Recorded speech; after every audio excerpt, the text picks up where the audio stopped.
Hello, I'm Kelly Detman, and I'm a partner technical consultant at Microsoft. Today I'm going to be talking about a new feature that released in Microsoft Dynamics GP 2013 R2 called Purchase Requisition. In Dynamics GP 2013 R2, users now have the ability to enter purchase requisitions and have it tie into other functionality within Dynamics GP. The purchase requisition can now be routed through the new Workflow 2.0 functionality that released in R2 as well. This will be right inside of Dynamics GP, whether on the desktop or the web client, and it no longer has a dependency on SharePoint, like Workflow 1.0. With this, you'll be able to order inventory or non-inventoried items, and you'll be able to have them purchased directly in Dynamics GP and linked to a purchase order.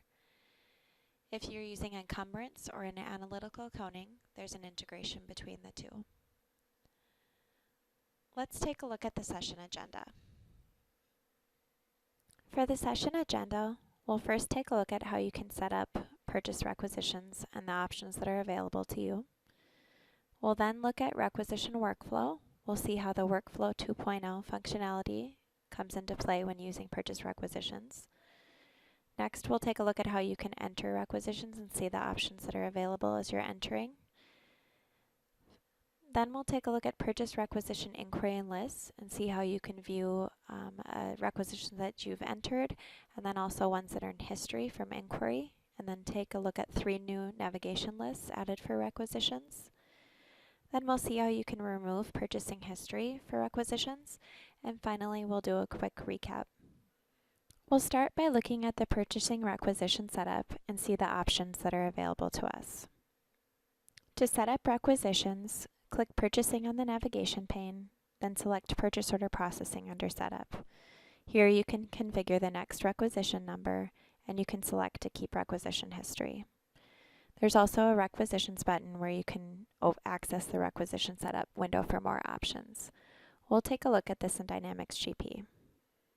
To start, we'll begin on the Purchasing navigation page, and we'll open Purchase Order Processing under Setup.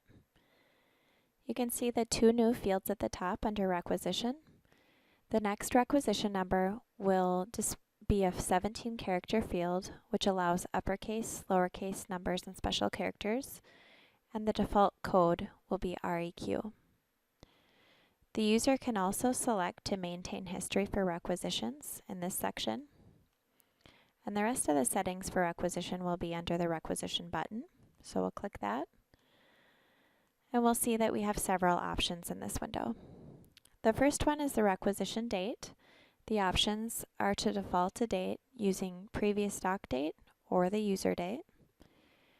In the requisition line site ID, there's 2 options. You can choose previous line site ID or the item's default site. This will be the site ID that will default when you're entering it. Then we have vendor selection. So do you want to default the site primary vendor, the vendor with the lowest cost, or a vendor with the shortest lead time? This field will default with site primary vendor on upgrades and installs, but it can be changed at any time. And then the next field is cost selection. So the options are vendor last originating invoice cost, item current cost, item standard cost, or a specified cost in functional currency. The vendor's last originating invoice cost is the one that will default on upgrade and install.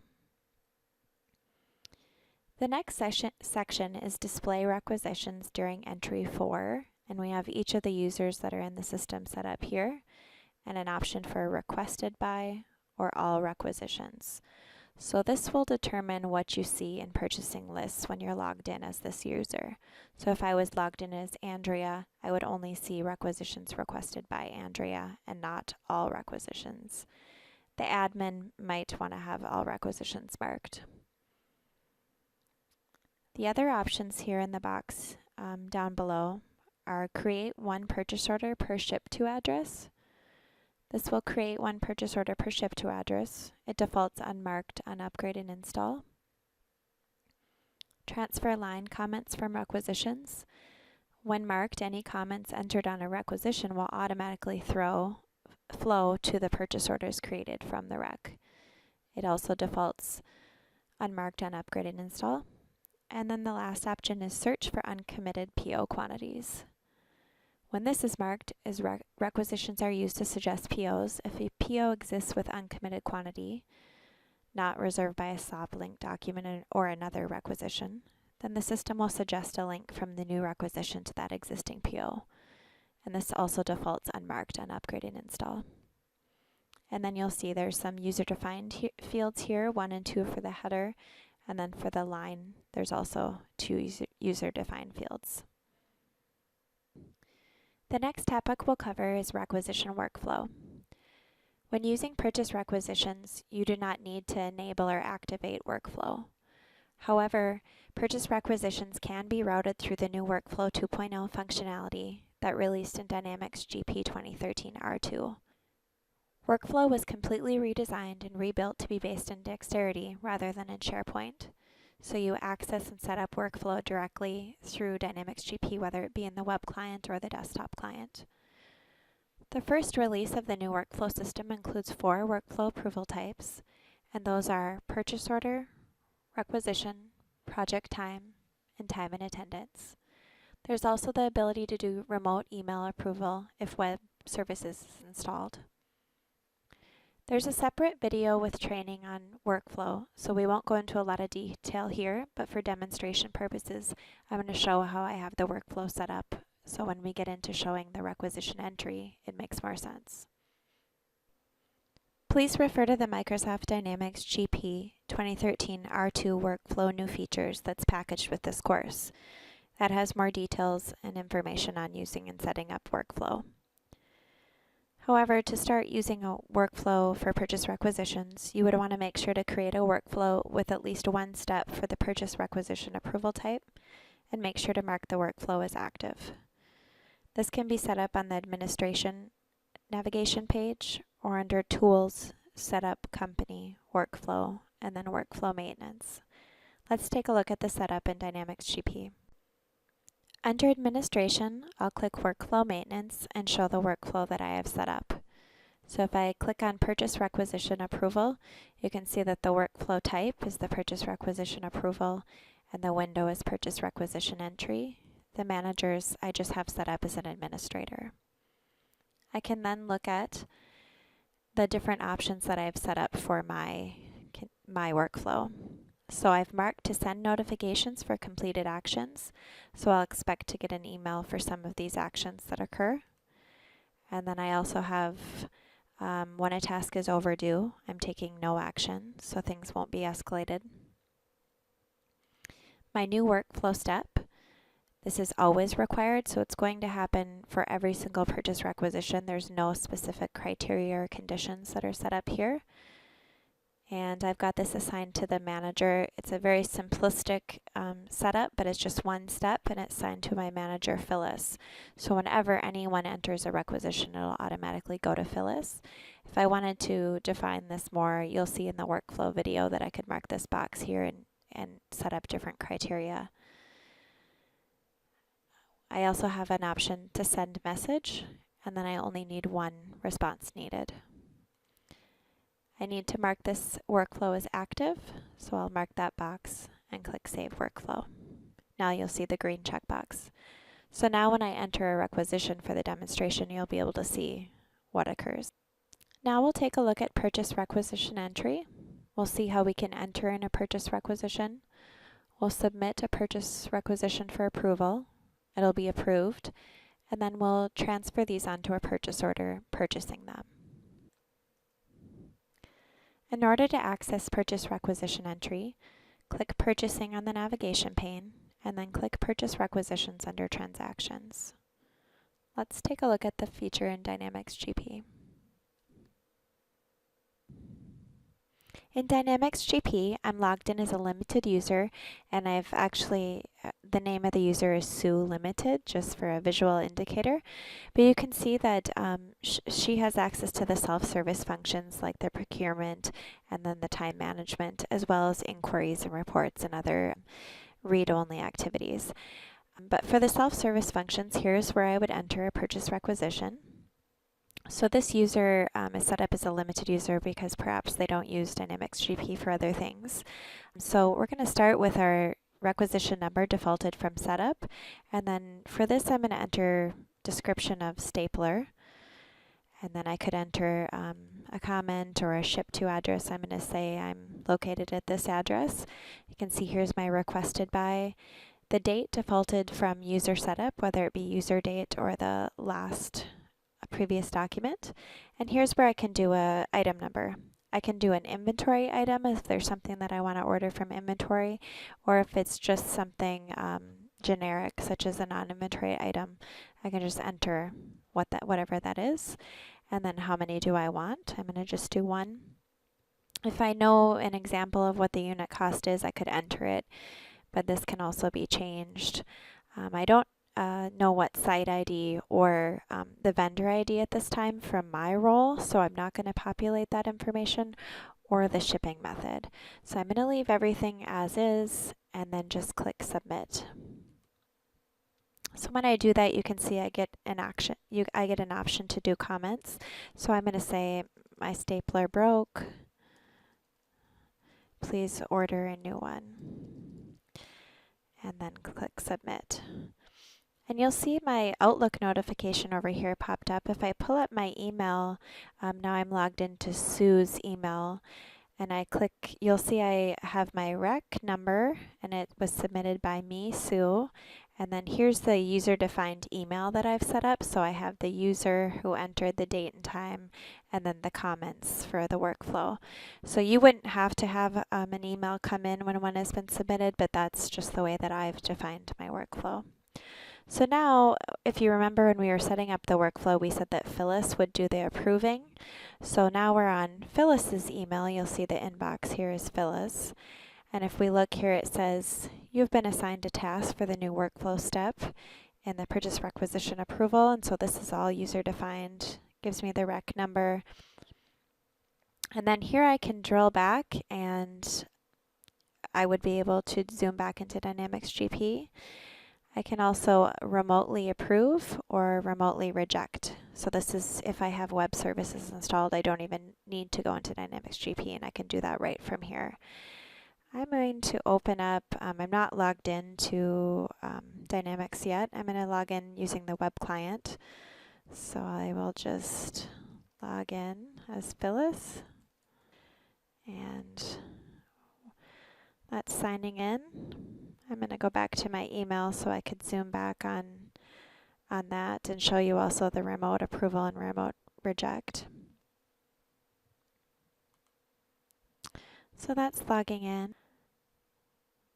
If I were to click on approve here, this is what the window looks like, and I can put in notes and then click approve. For this example, I'm actually going to do, since I do need to do some edits, I'm going to actually do it from within Dynamics GP. So if I click and drill back, then it'll pull up the requisition. I can see all the information on it. This is an inquiry window. I can see that I need to put in a site ID, vendor ID. Those are required fields. So I'm going to go over to my purchasing and then go to purchase requisitions and pull up that number 8 that Sue submitted. And you'll see here's where I would do either approve or reject. But before I would do that, I'm going to put in the required information. Otherwise, I'll have to resubmit it through a workflow. So here's the information I'm going to do. I could change the unit cost if it's something that I think should be a different cost. I could do comments, anything really that Sue didn't populate. And so at this point, I'll click Workflow Approve. And then it's just, do I want to save my changes? And yes, and I can say Approved, will order. And just click Approved. You'll notice if we go back to Sue's email, she got an email that says, your requisition has been final approved by Phyllis. And then this is the notes that Phyllis sent. If I go back to Phyllis here, I can also, in this simplistic example, Phyllis is also going to be the person that actually does the ordering. You might have it set up where someone else approves and someone does the ordering. or have more steps. But for this example, I'll just show how the purchasing occurs, and you'll see it's ready to create a new PO here. So I can click Generate, and I'll send this to the screen. I'm just going to do the standard report. And then you'll see there's my purchase order number for the stapler. So just as a review of purchase requisition entry, I wanted to give you a couple other key notes on it. Analytical accounting can integrate with purchase requisitions based on the purchase order processing setups. There are no separate integration requirements for purchase requisitions. If AA is enabled, then PO and requisitions will allow AA based on the account number. And then for when encumbrance management is enabled, requisitions that are entered will be verified against the budget amounts following the encumbrance settings. The line item required date will be used to determine the GL period that the budget is pulled from. There are some new tables for the purchase requisition SQL tables. These are POP 10200, the purchase requisition header, and the POP 10201, the purchase requisition lines table. Let's move on to purchase requisition inquiry and lists. In this section, we'll look at how you can use inquiry to view a saved requisition, view a submitted requisition, a partially purchased requisition, or one that's been moved to history. We'll also introduce 3 new purchasing requisition lists. To access the inquiry, you'll click Purchasing on the navigation pane, and then click Purchasing Requisition Inquiry under the Inquiry section. And then for the 3 purchase requisition transaction lists, you'll want to go to the home page, Purchasing, and then Purchasing Requisition Transactions. And I'll show those now in Dynamics GP. So back in Dynamics GP, I'll take a look at the purchase requisition inquiry on the Purchasing homepage. And you can see here that I can see saved, submitted, partially purchased, or history. If I were to mark history and click redisplay, then I'll be able to see that number 8 that we'd been working with earlier. If I zoom back on requisition number, there I can see the details of it. I can also, you can see that there's a purchase button here, so I can also do purchasing if need be from here as well. The other thing we'll look at is the lists. So there's 3 new lists: the purchasing requisition transactions, the purchasing requisitions not submitted, and the purchasing requisitions pending approval. So if I click on those, I can also have those lists built. In this case, Phyllis has more than others because she has the option in the requested by in the requisition setup for what users' requisitions she should see. So she will see Sue's or other users. If Sue were to log in and she doesn't have that option marked in requisition setup, she would just see her own. So that's how the lists work.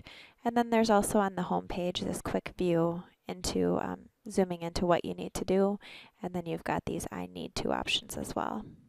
For our final topic, we'll look at purchase requisition history. We'll see how to remove purchase requisition history with this topic. You can remove specific requisitions, remove all, or just print a report for what would be removed if you were to remove them. Let's take a look at this in Dynamics GP. To access the ability to remove requisition history, you'll click Purchasing on the navigation page, and then go to the Remove Purchasing History window under Utilities. A new radio button has been added for history type of purchase requisition.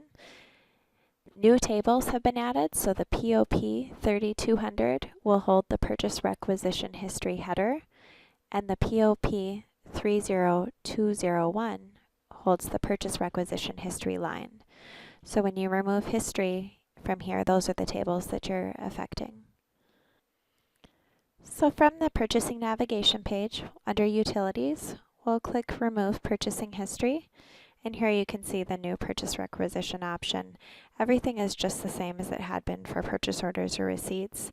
If you mark Remove History, and then you can actually pull a lookup of requisitions. So I could remove history on number 8, and then if I mark Print Report, I can also, then it'll remove and print a report, but I can also just do a test to see what would be removed, and I could mark Print Report only. So that's how history is removed for your requisitions. As a recap, we looked at how you can configure purchasing requisitions to be set up in the way that you would like them to work. We looked at how Workflow 2.0 works hand in hand with requisitions and some of the options that you can use there. We looked at how you can enter requisitions and their approval process and creating a purchase order. Then we looked at the available inquiries and lists. And finally, we showed how you can remove history on requisitions. Thank you for joining.